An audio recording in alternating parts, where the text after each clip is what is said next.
Because without going through that shit, you will never understand what it is like to have no hope, to have no feeling that things are ever going to get better in this life for you, and to give up.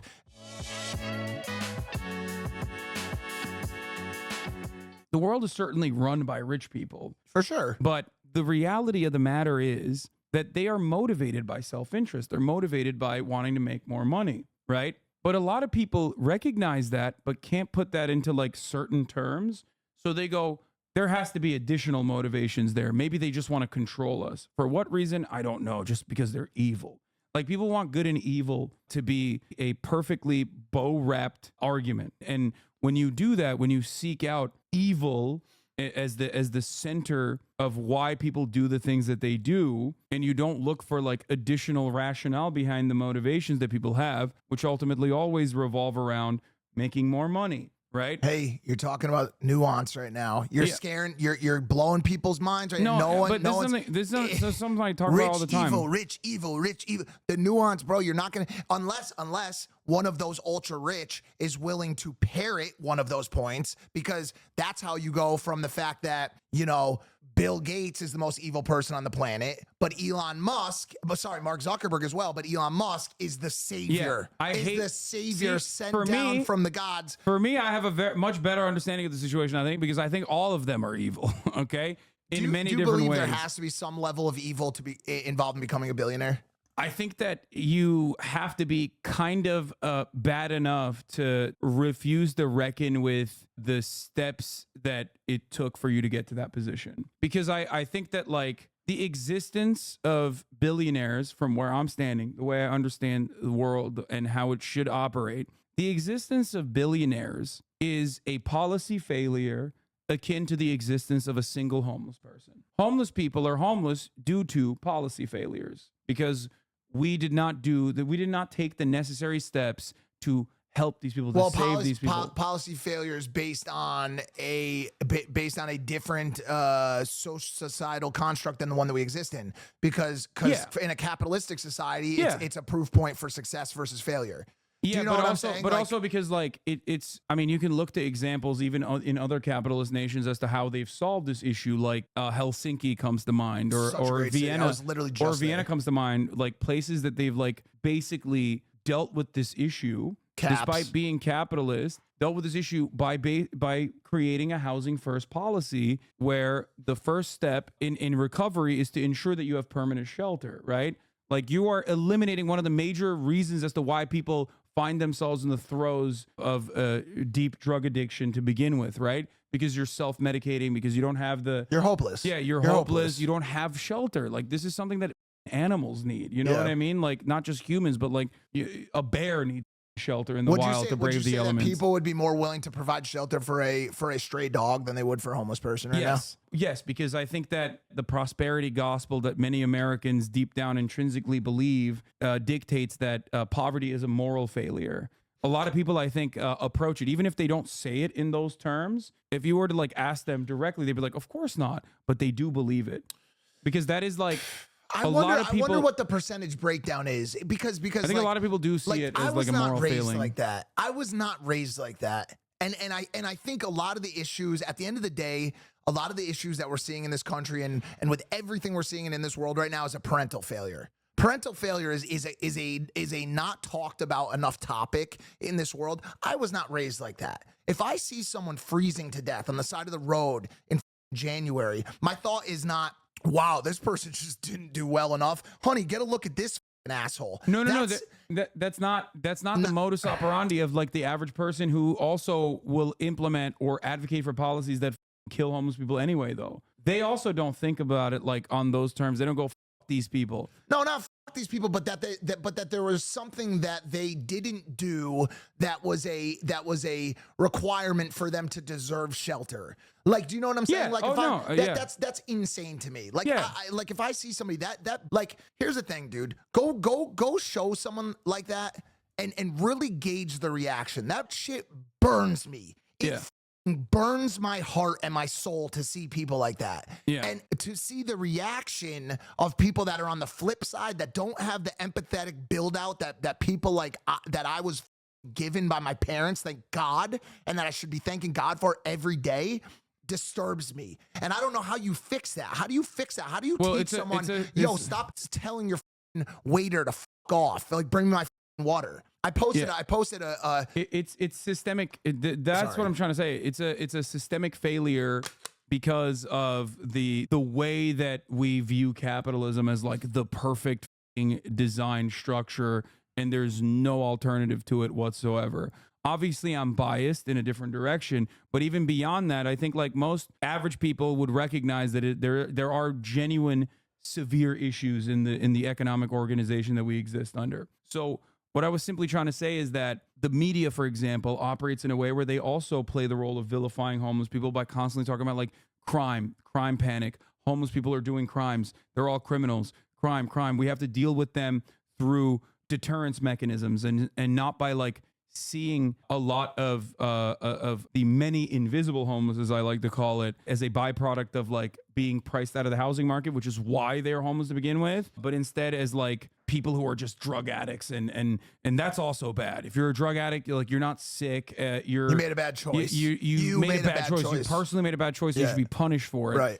And it's very draconian, and this is all a byproduct of like carefully manufactured narratives that we have pushed over and over again for a century. America, in many ways, was a proto-capitalist nation, pre-industrial revolution. Like America always was destined to be this like small business owner-backed capitalist country that treats the Constitution as his Bible. Not even like a real Christian religion or anything like that, but one that is a capitalist religion with Constitution being its Bible. Because of all of that, because of centuries of like this kind of reinforcement mechanism, this kind of propaganda, people have developed, they've learned these positions and take it for granted as though it is like objectively the truth and even moral, right? They don't even think about it. And I think that's why a lot of people online, for example, turn around and think you're being actually fake and a grifter, or I'm being fake and a grifter when I say, that all the time. No, homeless people shouldn't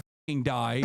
We should house them. Like when I say that, people are like, you could not have arrived at this position because of your own moral compass, because it's impossible for me to see it that way. So you are probably grifting. But you have to slightly feel for that position as well. You know what I'm saying? Not feel, not be sympathetic for them, but be empathetic. I will tell you, I have been around over my years on this planet some people that think about life very differently than the way I think about life.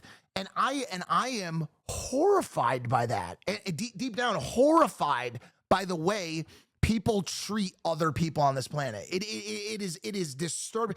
Dude, do you know, maybe this makes me soft, sensitive, fake, whatever. If I say something to someone that I believe, or do something to someone that I believe has had a negative impact on their day, even a 10% negative impact, I will think about that for the next 48 hours.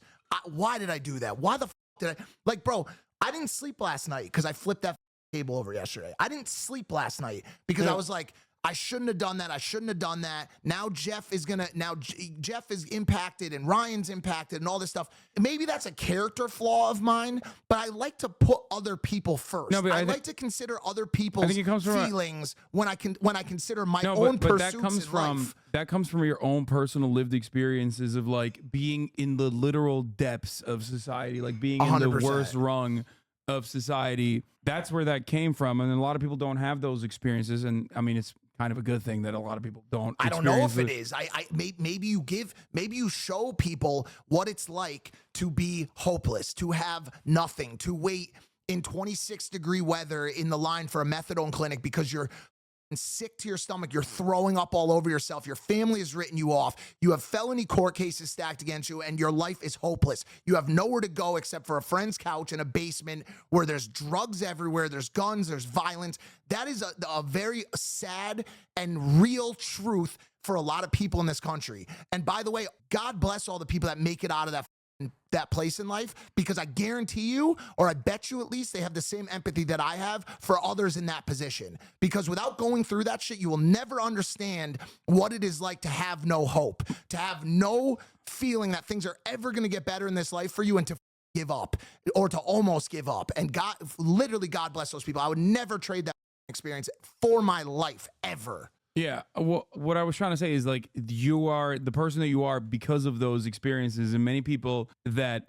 still have like grievances that we mentioned, like even the fortunate people that have grievances still have a lot of underlying resentment and anger. And when there's no real answers to that, because God knows, like liberal media is not offering them why this shit sucks, because they are beholden to the same corporate masters that everyone else is beholden to. So their job is to basically say, no, you don't understand. Like, no, inflation is going down. Like, there is a soft landing. Shut the fuck up. Like, I don't care about your financial struggles. And again, fortunate people are experiencing that, right? It makes people go crazy. They're like, well, what the fuck? These guys are lying to me. Right. Why would I ever trust them ever again? And I don't think those in positions of power understand the impact that is having in the public consciousness. Like, because if your own personal experiences is not matching what like these organs, these supposedly unbiased organs of truth are telling you how you should feel, right, then you're going to be like, well, what the this? I'm going to go find someone who actually does present themselves as personable, who actually does present themselves as likable, who's going to agree with some of my biases and then maybe reinforce those biases. And that's how you arrive at like that's what we're this seeing. Independent media cycle of just like constantly presenting yourself. Like, I know so many of these motherfuckers at Fox News that got vaccinated, but and so many of these motherfuckers in independent media, in like in right-wing broadcasting, that got vaccinated while still simultaneously pushing the narrative that like vaccines will kill you, and pushing the narrative that you, Hasan, or me sold your soul. Yeah, you're a faker, you're a grifter. This desire to take down other people who have an empathetic viewpoint or a centrist viewpoint, to pedestal these people who have actually sold their souls. Yeah, literally sold it. The people that are saying other people sold their souls, that's projection. That 100%. Is projection, yeah, bro. No, it's reactionary. They are the ones that have sold their souls more than anybody. If you are further dividing this country and this world by utilizing non-fact-based evidence to provide a one-sided argument to divide and drive hatred on one side and further cause problems, you have sold your soul. It's not the people that are asking, hey, what can I take from your side? What can I see from your side? But the problem is like they'll say that about you and myself too, though. That's the problem. Like, people will say, well, you're doing that. You're being divisive.